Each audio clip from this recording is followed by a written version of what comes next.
Ok chicos, en el último video nos quedamos hablando acerca de cómo las personas que duermen menos de 8 horas tienen un incremento en el índice de masa corporal y esto es proporcional a la disminución en sueño. Entonces, mientras menos duerme una persona, más incrementa el índice de masa corporal. Parte de esto es porque cuando uno tiene duerme menos, se producen menos leptina y la grelina aumenta.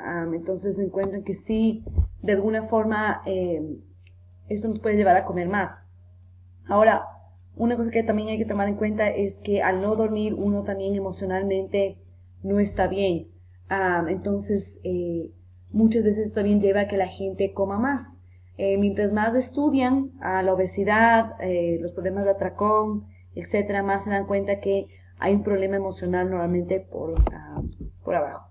Porque en realidad la comida y el estado de ánimo están bastante relacionados. Como dice la propaganda de Snickers, que uno no es del mismo cuando está con hambre, que es la típica propaganda que tienen, y en realidad es así. La comida y el estado de ánimo están bastante ligados. Cuando tenemos hambre, nos ponemos bastante mal genios, y la comida de cierta forma nos puede levantar el ánimo. Entonces, sí hay una relación entre esas dos cosas.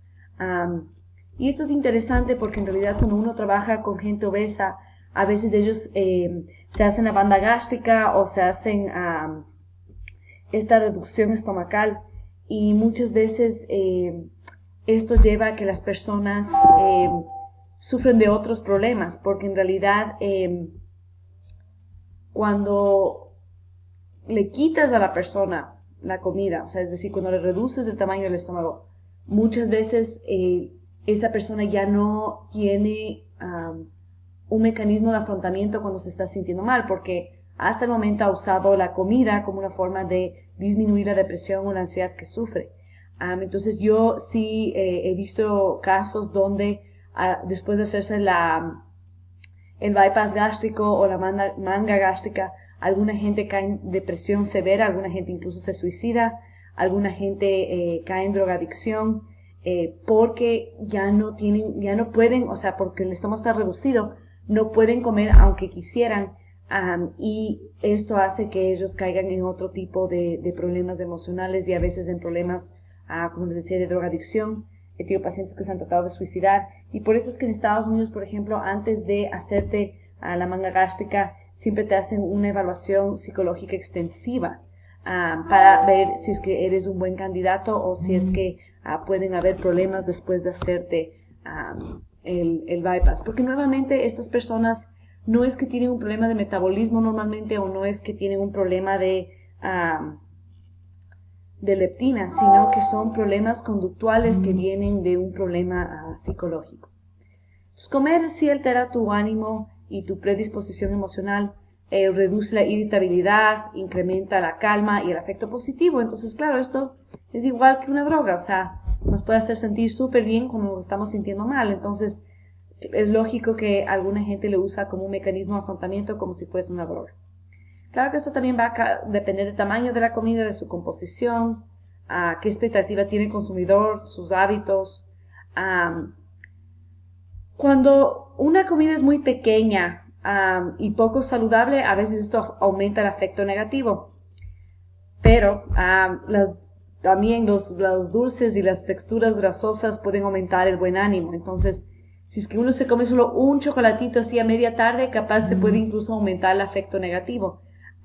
Pero si comes algo bastante grande y poco saludable, como algo dulce y grasoso, esto puede aumentar el buen ánimo, porque va a aumentar los opioides, la dopamina, la serotonina que uno produce. Los opioides es el neurotransmisor del placer puro.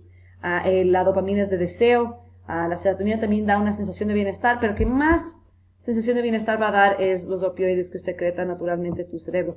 Es igual que la heroína en realidad. La heroína es un opioide, y nosotros también producimos opioides naturales cuando comemos chocolate, por ejemplo. Entonces, una cosa también hay que tomar en cuenta es que así como las drogas, mientras más dulce comes y más comida insaludable comes, más tolerancia creas. Entonces, me imagino que ustedes conocen a gente que no se empalaga con nada y otra gente que se empalaga con todo, o sea, come un poquito y ya se siente empalagado. Entonces, uno sí puede crear tolerancia a ciertas comidas. Ok. Entonces hay muchas cosas en humanos que pueden causar que uno tenga ciertas tendencias en el momento de comer. Por ejemplo, si tú te restringes mucho en el momento de, por ejemplo, ayunar, etcétera, esto puede llevar a que uno coma más y coma más insaludable. Tener rasgos de neuroticismo, que es ansiedad o depresión en general, desde forma de pensar negativa, afecto negativo, también puede llevar a que uno coma más insaludable. La disforia premenstrual, definitivamente, es un estado de ánimo que lleva a que las personas coman de forma insaludable, o sea, justo antes de la menstruación. Las mujeres tienden a tener más hábitos insaludables. Ok. Las personas tienden a comer cuando están desregulados. Entonces, si tú les expones a estrés, las personas a veces ven a la comida como una forma de recompensa. Entonces, si estoy un día súper estresante, a veces uno dice, me merezco este pedazo de pastel o cosas así. Y eso definitivamente puede llevar a que uno coma de más y coma cosas que no debe. El cortisol, que es una hormona de estrés, diferente a la noripinefrina, si se acuerdan del capítulo de cardiovascular, el cortisol solo se secreta en momentos en los cuales vemos como amenazante el estrés. La noripinefrina, en cambio, es algo que más bien nos quita el hambre. Si ustedes recuerdan, produce taquigastia y nos puede producir náusea. Eso es cuando sentimos mucho esta como adrenalina pura. Eso nos quita las ganas de comer. El cortisol, en cambio, no se siente como adrenalina, es otro tipo de estrés. Y este es el estrés que realmente lleva a que uno coma en exceso. Entonces, realmente, nuevamente, podemos regresar al capítulo de cardiovascular casi con esto y decir que solo cuando el estrés es amenazante, cuando nosotros lo percibimos como amenazante, vamos a comer en exceso. Si es que en cambio es este estrés de, por ejemplo, estoy súper ocupado organizando un evento o tengo un día súper ajetreado, más bien nos puede quitar el hambre porque estamos con esa adrenalina de corro por aquí, corro por acá y eso más bien nos quita el hambre. En cambio, el cortisol es algo que capaz secretamos mientras estudiamos para un examen, no estamos corriendo de un lado a otro, pero estamos como estresados de otra forma. Entonces, esto definitivamente motiva que la gente coma comida que es más densa en calorías.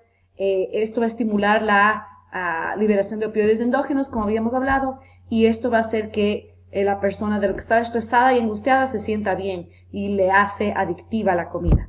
Va a reducir la actividad del eje HPA, que es lo que produce cortisol. Entonces, nuevamente, lo que te sentías mal, secretando un montón de cortisol, cuando comes cosas grasosas y insaludables vas a botar opioides, que te va a hacer sentir bien, y además de eso se va a reducir la actividad del eje HPA, que también te va a hacer sentir bien. Otra cosa que puede pasar es que el cortisol antagoniza la actividad de la leptina de la insulina y eso también incrementa la cantidad que uno come. Y la otra cosa interesante del cortisol es que gente que secreta bastante cortisol se tiende a engordar bastante en la panza. Y esto les pasa a las anoréxicas. Las anoréxicas, por ejemplo, liberan cantidades masivas de cortisol porque su cuerpo está estresado de lo poco que comen. Entonces ellas tienden aunque están súper delgadas, tener un poquito de barriga por el hecho del cortisol que secreta. Ok, ¿qué es lo que lleva a que uno tenga un atracón? El atracón es una cosa interesante. El ayuno es una cosa que lleva al atracón. Si tú le restringes calorías a las ratas, normalmente lleva a que coman más después. Pero lo que encuentran es que el ayuno por sí solo no es suficiente. El estrés combinado con el ayuno es lo que realmente hace que las ratas coman en exceso, coman de forma excesiva. Entonces, si es que tú les estresas a las ratas pero no les das desayunar, entonces normalmente no comen más. Pero si es que tú combinas el estrés con el ayuno, ahí es cuando tienden las ratas a tener atracones, comer realmente en exceso. ¿Qué es lo que les pasa a las bulímicas? Pasan en ayuno y están estresadas por la dieta que están haciendo y también por el malestar que sienten acerca de su cuerpo, y esta combinación lleva a que muchas veces coman en exceso.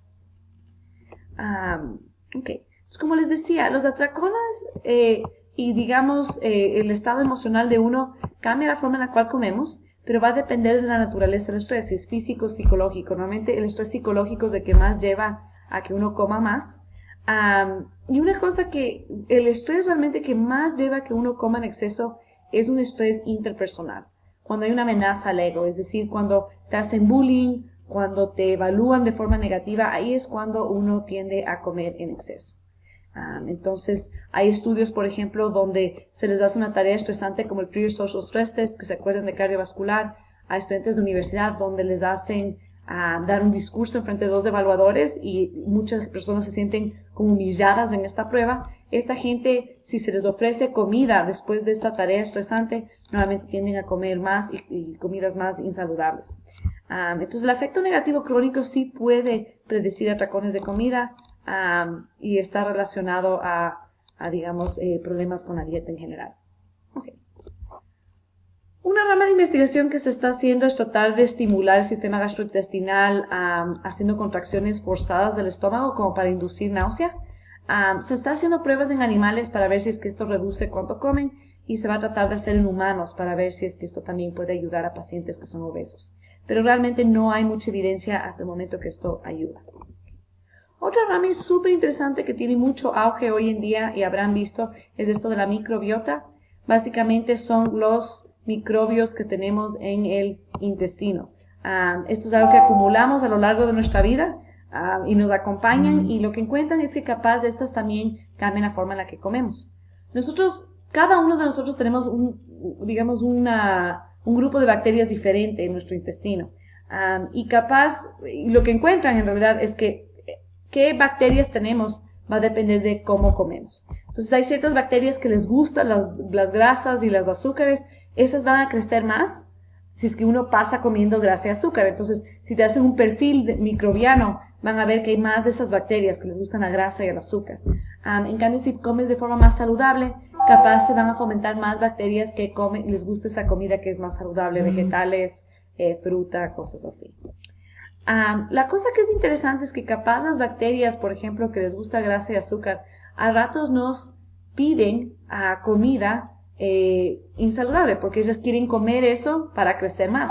Entonces, una cosa que han encontrado es que las bacterias pueden alterar algunos neurotransmisores que tenemos. Por ejemplo, ratones sin bacterias a veces tienen elevaciones en estas neurotransmisores y capaz tener otro tipo de bacterias puede disminuir los niveles de estos neurotransmisores. Entonces, esto puede ocasionar que uno cambie sus hábitos de comida en base a qué bacterias tiene. Esto todavía son teorías, hay estudios que se han hecho, pero todavía se tiene que hacer más investigación. Son teorías nuevas que están saliendo acerca de esto. Porque sí se encuentra que, por ejemplo, las bacterias, al igual que cambiar nuestros neurotransmisores, también pueden crecer cuando hay bastante estrés.